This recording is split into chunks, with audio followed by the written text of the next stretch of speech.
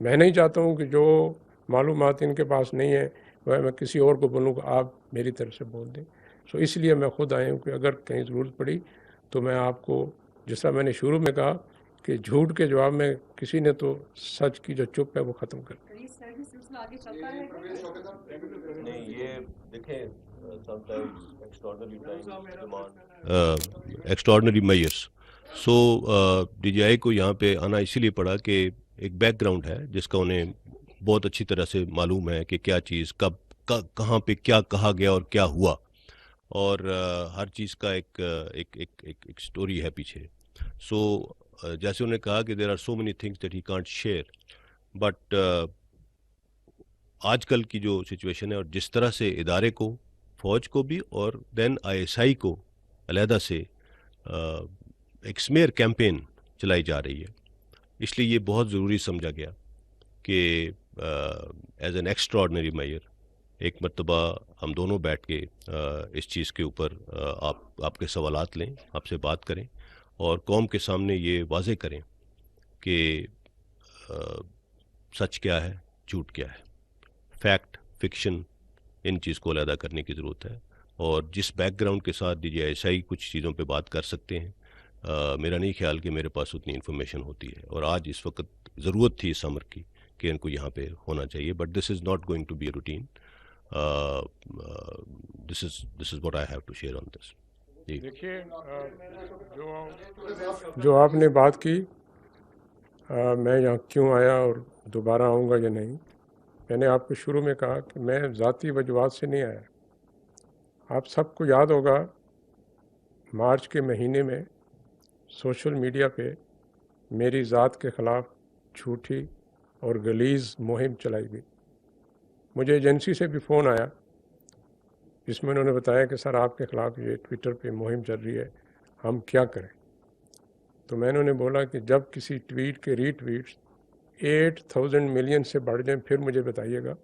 اس سے پہلے آپ میری ذات کی فکر نہ کریں، جو آپ کو قوم نے، ملک نے فرائض دیے ہیں اس پہ توجہ دیں. سو میں آپ کی ذات کے لیے آنا ہوتا تو تب آ چکا تھا. آج اس لیے آئی ہوں کہ میرے ادارے کے شہید، میرے ادارے کے غازی، میرے ادارے کے آفیسر جوان جو 24 گھنٹے اس ملک کے لیے جان دینے کے لیے تیار ہیں، اپنے فرائض سر انجام دے رہے ہیں، ان پہ جھوٹی تہمات لگائی جا رہی ہیں. اس پہ خاموش رہنا میرے لیے اخلاقی طور پہ ناممکن تھا. میں اس لیے آیا. جنرل صاحب میرا کوشچن ہے آپ سے. پروین شوکت میرا نام ہے، جنگ اخبار سے تعلق ہے میرا. اس وقت ملک عدم استحکام کا شکار ہے، قوم بکھری ہوئی ہے اور معاشی حالات بھی درست نہیں ہیں. ایسے حالات سے دشمن ملک فائدہ اٹھاتے ہیں کہ اگر خدا نخواستہ کسی طرف سے کوئی خطرات ہوئے تو ہم کہاں کھڑے ہیں؟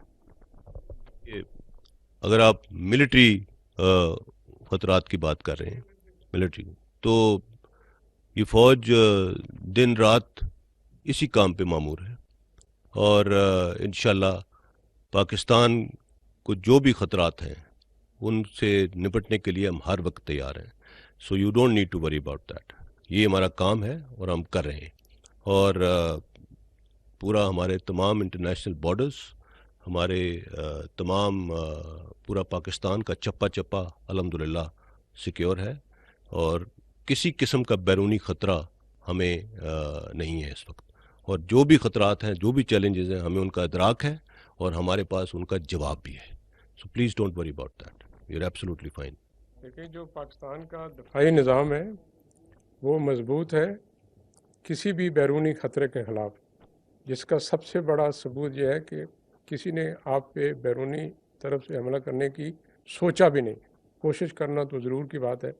کچھ نادانی ہوئی 2019 میں، شرارت، اس کا آپ نے جواب بھی دیکھ لیا. اکثر لوگ کہتے ہیں کہ پاکستان کی فوج ہے، اس کے پاس ایٹمی ہتھیار ہیں، اس کا ڈیٹرنس ہے، اس کا کیا فائدہ ہے؟ اس کا فائدہ یہی ہے کہ آپ کا دشمن آپ پہ حملہ آور نہیں ہو رہا، نہ سوچ رہے. اس لیے میں نے آپ کو شروع میں بھی کہا، deterrence of Pakistan is working every day. It is working 24/7 but it's not making a noise. Thank you. Assalamu alaikum, both of you gentlemen. It has been quite an informative and revealing press briefing indeed. میرے 2-3 سوال ہیں آپ دونوں حضرات سے. سب سے پہلے تو جنرل صاحب آپ کے آنے سے لے کر اب تک پاکستان تحریک انصاف کچھ ناخوش نظر آئی.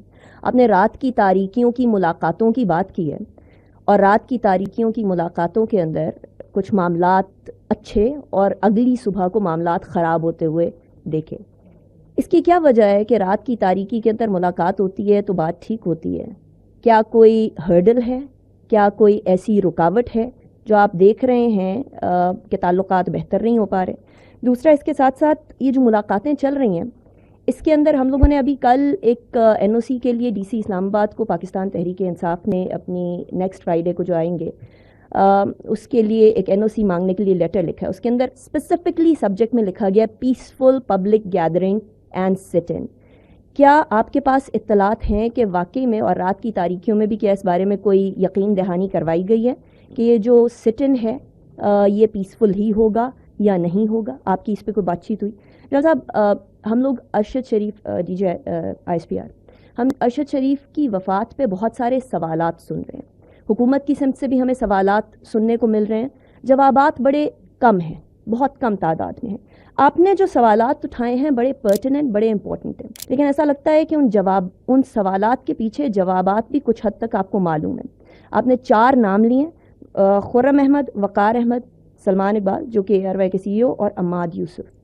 ان کا آپس کا کنیکشن اور ساتھ ہی ساتھ آپ نے جو خرم احمد اور وقار احمد کی بالخصوص بات کی ہے، اس کے حوالے سے آپ کے پاس جو اطلاعات ہیں would you be able to share that with us تاکہ کچھ کلیئرٹی آئے فیملی کو بھی، دوست احباب کو بھی اور جرنلسٹ کمیونٹی کو بھی؟ جس طرح کہا کہ it is too early to say anything on that. Yes, we have information.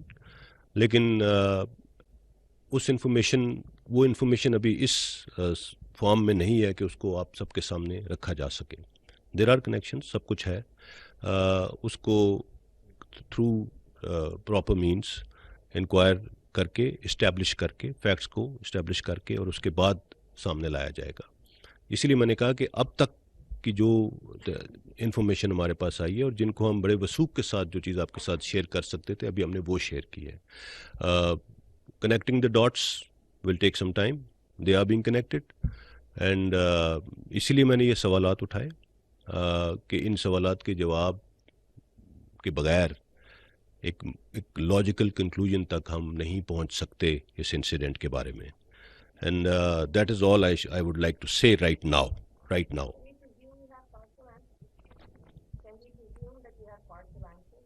Yes, to an extent you can say that.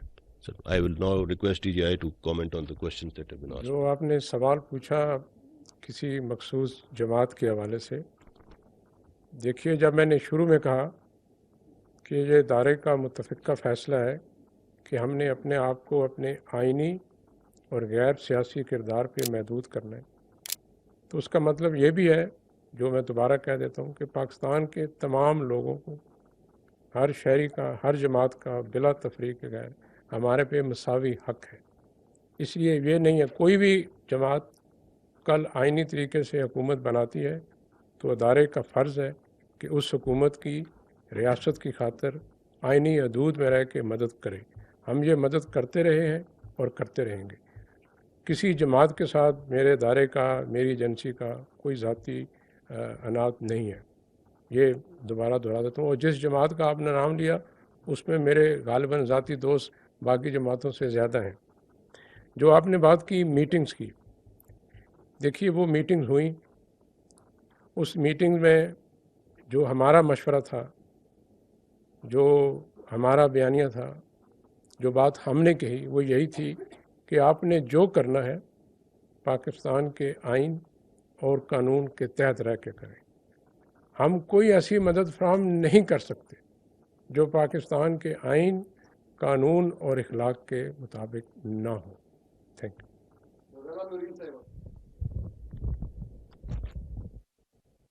السلام علیکم سر، غزالہ نورین، سنو ٹی وی سے. سب سے پہلے تو سر آپ نے 2 دفعہ ذکر کیا شہداء کا، پاک فوج کے شہداء ہوں، ISI کے ہوں یا تمام قانون نافذ کرنے والے اداروں کے، جتنا بھی پروپیگنڈا ہو جائے، جتنا بیانیہ بن جائے، ہم بحیثیت قوم نہ صرف ان کی قربانیوں کو تسلیم کرتے ہیں بلکہ ہم انہیں اس پر خراج تحسین بھی پیش کرتے ہیں. سر کوشچن میرا یہ ہے کہ ارشد شریف مرحوم صاحب کے حوالے سے گفتگو ہو رہی ہے، جو ایک کمیٹی تشکیل دی گئی ہے اس پر بھی بہت سارے سوالات اٹھ رہے ہیں. یہ کہا جا رہا ہے کہ اس میں ایسے افراد شامل ہیں جن پہ بالخصوص ان کی فیملی کے لوگ بھی مطمئن نہیں ہیں.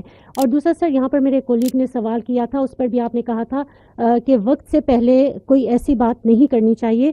تو جو رانا ثناءاللہ صاحب نے جو وزیر داخلہ ہیں انہوں نے اس حوالے سے جو بیان دیا اس میں بھی انہوں نے سونے کی سمگلنگ کے حوالے سے کچھ گفتگو کی. تو کیا آپ نہیں سمجھتے کہ اتنے سینسٹیو ایشو پر بات کرتے ہوئے ہر ایک کو سوچ سمجھ کر بولنا چاہیے اس حوالے سے؟ تھینک یو سو مچ. جی آپ نے بالکل ٹھیک کہا. میں رانا ثناءاللہ صاحب نے جو بات کی اس کے اوپر کامنٹ نہیں کر سکتا. It is his prerogative. He is Interior Minister of Pakistan and I'm sure he has some information that he is talking about. As far as committee جو انکوائری کمیٹی کا آپ ذکر کر رہی ہیں، دیکھیے اس میں جہاں تک مجھے پتہ ہے جو سوال انفیکٹ تھوڑا بعد میں اٹھا، ہم نے اس سے پہلے ہی جیسے ڈی جی آئی نے بتایا کہ اپنے ممبرز اس سے نکال لیے تھے. اسی کے اوپر کسی نے کوئی یہ شاید سوال اٹھایا تھا کہ جی جن کے اوپر انگلیاں اٹھ رہی ہیں وہی اس کے ممبر ہیں. تو we even before that comment came I can tell you for sure, شاید کسی کو معلوم نہیں تھا کہ اس سے پہلے ہم یہ فیصلہ کر چکے تھے اور اناؤنس کر چکے تھے کہ they will be nobody from the agencies either M I or I S I forming part of that committee. And اس کا ایگزیکٹ وجہ ہی یہی تھی کہ ہم اس کو بالکل شفاف اور غیر جانبدار رکھنا چاہتے ہیں. ٹھیک ہے، تھینک یو. السلام علیکم سر. سر آپ نے پہلے کوشچن کے آنسر میں کہا کہ آپ کی طرف سے ریکویسٹ کی گئی اور وہ ہم نے دیکھا بھی. اس سے پہلے بھی جب نئے آنے والے آرمی چیف کے کردار کو متنازع بنانے کی کوشش کی گئی، ایک جملہ اچھالا گیا، اس کے بعد بھی ادارے کی طرف سے بڑے غم و غصے کا اظہار کیا گیا اور حکومت کو ایکشن لینے کا کہا گیا. سر کیا وجہ ہے کہ حکومت کی جانب سے پروپیگنڈا مسلسل دوسری سائڈ سے ہو رہا ہے لیکن حکومت کی طرف سے ایکشن کیوں نہیں لیا جا رہا؟ کیا حکومت جو پاپولیرٹی ہے اس کی وجہ سے بیک فٹ پر ہے؟ سیکنڈلی سر ڈی جی آئی میرا آپ سے سوال ہے، سر ارشد شریف مرحوم کی شہادت سے کہاں پر پاکستان میں کس کو نقصان ہو رہا ہے اور فائدہ سب سے زیادہ کون اٹھا رہا ہے؟ یہ بہت سارے باشعور لوگوں کو سمجھ آ رہا ہے. تو سر جتنا کچھ آپ نے اپنی ساری ڈیٹیلز میں بتایا، اس کے علاوہ ایک کیا شبہ یہ بھی ہے کہ کیا اس میں کہیں پر بھی انڈیا کی طرف سے بھی کوئی کردار ادا کیا جا سکتا ہے؟ سر اس کا کوئی شبہ ہے ابھی تک؟ Thank you. دیکھیے یہ تھرڈ پارٹی انوالومنٹ بالکل ہو سکتی ہے اور nobody can rule that out. And جیسے میں نے کہا جب انویسٹیگیشن ہوگی تو بہت سے حقائق اور سامنے آئیں گے. سو اس کے اوپر ابھی ہم کوئی رائے قائم نہیں کر سکتے as of now. But yes there is a very big possibility کہ اس کے اندر اس طرح کی انوالومنٹ اینیمی ہوسٹائل ایجنسیز کی بھی ہو. پہلا سوال آپ نے کیا کیا تھا؟ ہاں حکومت، دیکھیے حکومت اپنے تئیں جو کچھ کر سکتی ہے وہ کر رہی ہے. پچھلی حکومت کے دور میں بھی بہت پروپیگنڈا کیا گیا تھا ادارے کے خلاف اور اس وقت بھی ایک جو کچھ حکومت اپنے طور پہ کر سکتی تھی کیا. دیکھیے اس کا سواتھ بہت زیادہ ہے آج کل، جو خاص طور پہ جو سوشل میڈیا کے جو ایک دور ہے اور اس میں جس طرح سے انفارچونیٹلی چیزوں کے اوپر بات کی جاتی ہے.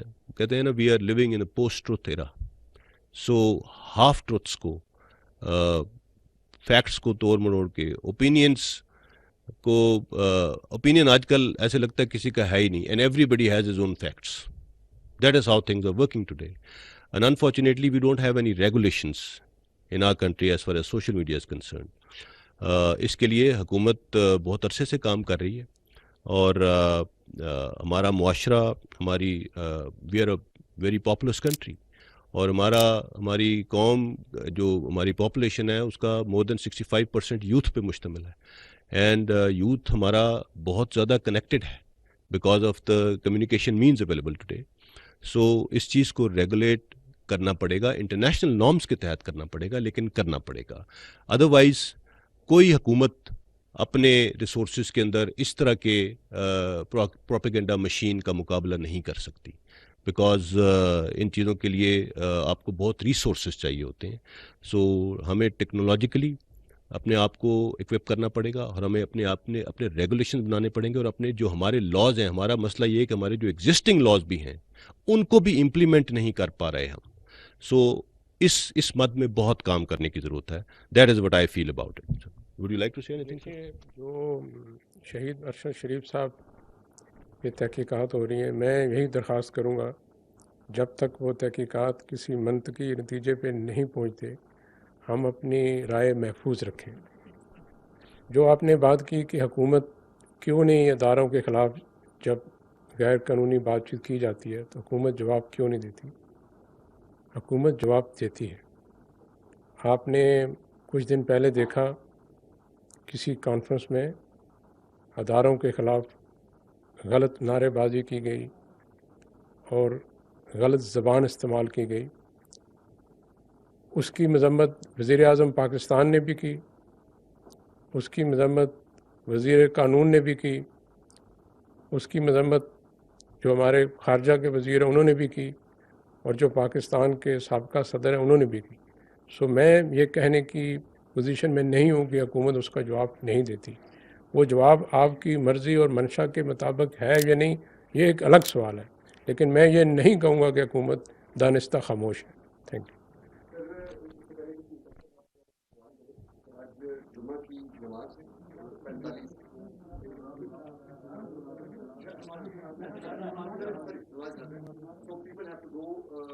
You can have the last question if there is.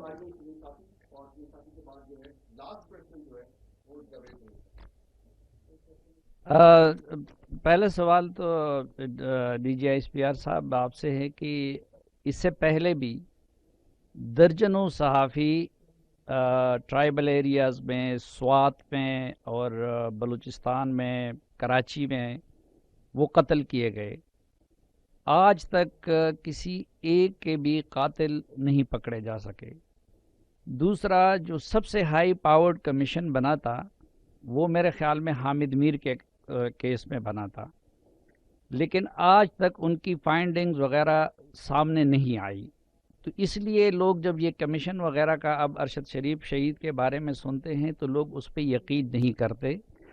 تو ایک تو میرا سوال یہ ہے کہ کیا آپ ہمارے ساتھ اس مطالبے میں اپنی آواز ملائیں گے کہ جو حامد میر یا اس سے پہلے اسد طور اور ابصار عالم وغیرہ کے واقعات ہوئے ہیں اور سلیم شہزاد کے، اس کے فائنڈنگ سامنے لائے جائیں. دوسرا، ان میں جو کمیشن ہے اس میں سی پی جے جیسے عالمی اداروں کو اور پی ایف یو جے جیسے اداروں کو اگر شامل کیا جائے اس کی کریڈیبلٹی کے لیے تو اس پہ آپ لوگوں کو تو کوئی اعتراض نہیں ہوگا. اور یہ جو پہلے میں نے آپ سے عرض چاہیں گے کہ ان کو شامل کیا میں جائے. ڈی جی صاحب ڈی جی ایس آئی سے بھی سوال کروں. ایک سر، آج کل ایک لیڈر ہمیں کہہ رہے ہیں کہ جی لفافی ہیں اور یہ صحافت والے لفافے لیتے ہیں. آپ کی ایجنسی کے پاس سارے رپورٹس ہوں گے، تو اگر میرے بارے میں، باقیوں کے بارے میں آپ ہمیں، یعنی میری طرف سے بالکل ریکویسٹ بھی ہے، اجازت بھی ہے کہ ہم میں سے کون کون لفافے لینے والے ہیں اور کون کون نہیں ہیں.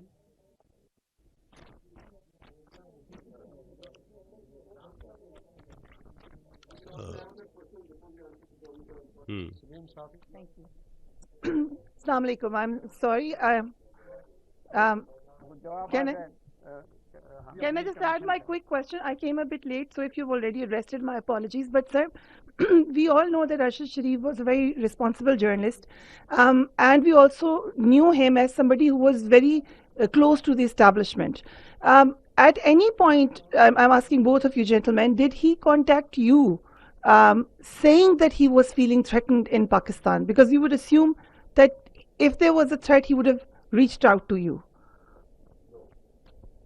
جیسے میں نے کہا کہ وہ ڈی جی آئی نے بھی اس سے پہلے یہ بات کی کہ ہمارے پاس ایسی کوئی انفارمیشن نہیں تھی کہ ارشد شریف صاحب کو پاکستان میں ان کی جان کو کوئی خطرہ تھا، اور میرے ساتھ انہوں نے کبھی کوئی ایسی بات نہیں کی. He was in contact with me, اور میرے ساتھ نہ بھی ہو تو میرے ادارے میں موجود لوگوں کے ساتھ ان کا کانٹیکٹ رہتا تھا.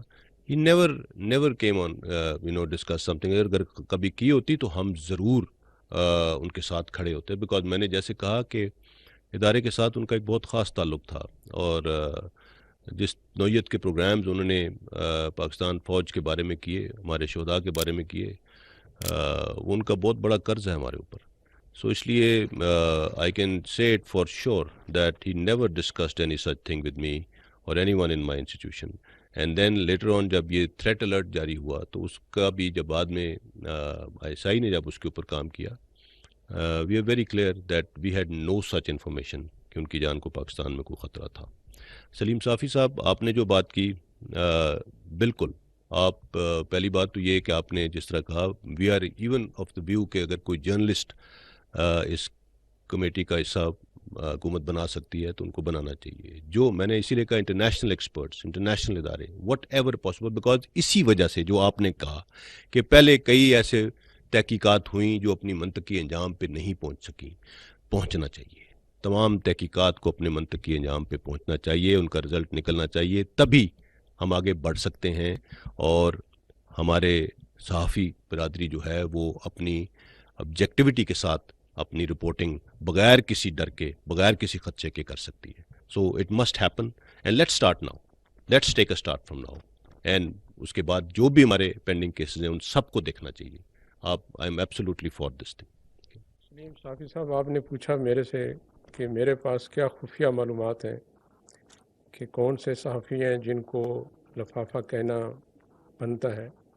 میں اس نظریے کے خلاف ہوں. پاکستان کے صحافی بہت مشکل, دشوار, خدشات اور خطرات کے باوجود اپنا کام بہت اچھا انجام دیتے. میں وزیرستان میں بھی رہا ہوں, ضرب حزب میں بھی رہا ہوں, رد الفساد میں نے بلوچستان کے دور دراز علاقوں میں, پہاڑوں میں دیکھا ہے ہمارے صحافی اپنی جان کو خطرے میں ڈال کے اپنے جوانوں افسروں کے ساتھ آپریشن کی فرنٹ لائن تک کے. سو میں اس نظریے کی مذمت کرتا ہوں. ہمارا کوئی صحافی ایسا نہیں ہے جس کو میں بحیثیت DGI لفافہ کہہ سکوں. Thank you.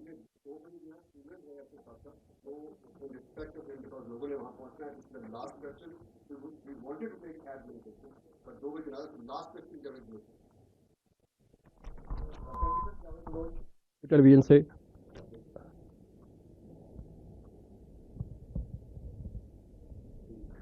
سر میرا کوشچن یہ ہے کہ آپ نے فرمایا تھوڑی دیر پہلے کہ سلمان اقبال صاحب جو ہیں ان کے رابطوں کے حوالے سے ارشد شریف صاحب کے ساتھ اور انہیں پاکستان لا کے تحقیقات میں شامل کرنا چاہیے. تو عمران خان صاحب بار بار یہ فرما رہے ہیں کہ انہیں پتہ تھا کہ کیا تھریٹ ہے, ان کی جان کو خطرہ ہے اور میں نے انہیں باہر بھجوایا. تو کیا آپ سمجھتے ہیں کہ انہیں بھی جو ہے وہ ان سے بھی تحقیقات ہونی چاہیے؟ نمبر 2 سر, پوچھنا یہ چاہ رہا ہوں کہ کمیشن بن گیا, تحقیقاتی کمیٹی بھی بن گئی, تو آپ کیا سمجھتے ہیں کہ یہ تحقیقات کب تک مکمل ہو جائیں گی؟ اور DGI صاحب نے فرمایا کہ ہم نے اپنے لوگ جو ہے اس سے ودرا کر لیے ہیں. تو سر کیا کمیشن کو جب ضرورت پڑے گی کسی سٹیج پہ ISI کی, تو ISI کیا انہیں مدد فراہم کرے گی اس سلسلے میں؟ ہم نے اپنے انڈیویجولز اس سے ودرا کیے ہیں, لیکن اگر کمیشن کو کسی بھی صورت میں ادارے کی ایکسپرٹیز کی ضرورت پڑی تو ہر ممکن اسسٹنس دی جائے گی. اس میں کوئی دو رائے نہیں ہو سکتی. آپ نے جو دوسرا پہلا سوال کیا اس کے بارے میں پہلے ہی جواب دے چکا ہوں کہ انکوائری کمیشن نے یہ فیصلہ کرنا ہے کہ کس نے اس بارے میں کیا کیا بات کی ہے, اور ان سے اگر وہ ان کو شامل تفتیش کرنا چاہتے ہیں تو کریں. میں نے سلمان اقبال صاحب کا ذکر خاص طور پہ اس لیے کیا کہ جتنے سوالات ہم نے اٹھائے ہیں ان میں کہیں نہ کہیں ان کا کنیکشن ضرور ہے. So it is very important that he is brought back to the country and he is part of the investigation. So میرا آپ سوال کرنا چاہ رہی ہیں؟ جی this should be the last question. Sir, you two are sitting on a very hot seat right now. These two seats are really hot right now. اور آپ نے ابھی جتنی بھی میں نے آپ کی بریفنگ سنی ہے DGI, رسپیکٹ DGI کی تمام تر کامنٹس سنے ہیں, آپ اس میں ایک میڈیا ہاؤس انوالوڈ ہے اور ایک وہ پولیٹیکل شخصیت انوالوڈ ہے جو کہ اس وقت he is taking heads on the institution, both the institutions right now. آج کی یہ پریس کانفرنس آپ دونوں کا آنا it's very extraordinary. And when you leave this room and when we are going to leave this room, there will be another chaos. We are expecting another chaos on the social media. تو ابھی کیا آپ نے اس کے ریپریکاشنز آپ کے ذہن میں کیا آ رہے ہیں؟ کیونکہ سوشل میڈیا پہ I'm sure کہ ابھی آپ دونوں کے حوالے سے اس کے اوپر بات چیت ہو رہی ہوگی اور ایک میڈیا کارڈ بھی ہوگا. I hope you understand that کہ ایک میڈیا ہاؤس ابھی سے یہ کہے گا کہ ہمیں آج نشانہ بنایا گیا ہے, تو اس کے ریپریکاشنز کو ہینڈل کرنے کے لیے DGI آپ ویری ریسپیکٹولی آپ سے میرا یہ ہے کہ آپ کے ذہن میں اب کیا ہے آگے کا لائحہ عمل, کیونکہ سلمان اقبال صاحب کا نام لیا گیا ہے, وہ باہر ہیں, ابھی ملک میں نہیں ہیں, اور ان کی جو چیٹ کے ہم نے اسکرین شاٹس دیکھے, اٹ شوز کہ he was directly involved with every thing. Respected DGI, آپ کا آج یہاں آنا از obviously it was discussed by many and it was indeed a very informative session with you.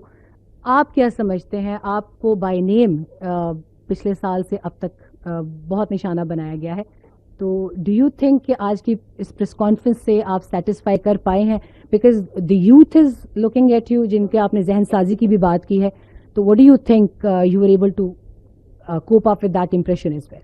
Thank you so much. میرے لیے میری ذات کی کوئی اہمیت نہیں ہے. اگر میری ذات کی اہمیت ہوتی تو میں اس سال کے مارچ میں آپ کے سامنے بیٹھا ہوں, اور آپ کو معلوم ہے جب سے میں نے یہ منصب سنبھالا ہے میں آپ لوگوں سے بہت کم ملتا ہوں, نہ ہونے کے برابر, اس لیے کہ مجھے اپنی ذات سے فکر نہیں ہے. آج جو میں آیا ہوں اس کی جو وجوہات ہیں وہ میں نے آپ کو بتا دی ہیں. آپ نے سوال پوچھا کہ یہاں سے آپ اٹھ کے جائیں گے تو سوشل میڈیا پہ بہت شور ہوگا. دیکھیے, قوم نے جن فرائض کا بوجھ میرے پہ رکھا ہے اس میں میرے پاس اتنا وقت نہیں ہے کہ میں سوشل میڈیا پہ جو جھوٹ فریب اور گلیز پروپیگنڈا اس کو دیکھوں, and I really don't care, کیونکہ جو قوم نے میرے پہ وزن رکھا ہے, میرے پہ فرائض منصبی ہیں, میری تمام تر توجہ وہ ہے, میری ذات نہیں ہے. Thank you. آپ نے کہا میڈیا کارڈ اور repercussions and every thing, obviously there is every action has a reaction, we all understand that and we are aware of that. جو آج ہم نے بات چیت کی, میں نے جیسے کہا کہ ہم نے کسی پہ کوئی الزام لگانے کی کوشش نہیں کی ہے. We have just brought the facts out and we have placed them in front of you, and it is for you to connect the dots, and it is for you to see who is playing a media card and who is running a smear campaign, even in the wake of all the facts that we have given today. سو یہ وہ چیزیں ہیں جن کے اوپر میں سمجھتا ہوں کہ ہمیں آپ کی سپورٹ چاہیے ہوگی. اب آپ اس کو آگے لے کے چلیں گے. ہمارے پاس جو ابھی تک تھا وہ ہم نے شیئر کیا, اور ہمارا فیوچر کا جو لائحہ عمل ہے وہ بھی ہم نے آپ کو بتا دیا ہے کہ we are only waiting for the inquiry commission, and we have already said کہ ہم چاہتے ہیں کہ اس کو بیسٹ پاسبل ریسورسز دیے جائیں اس کمیشن کو, اس کمیٹی کو, اور بیسٹ پاسبل انوائرمنٹ دیا جائے تاکہ وہ اس کیس کو پوری طریقے سے انویسٹیگیٹ کر کے اس کو حل کر سکے. Thank you very much for being here today, we are really grateful. Thank you.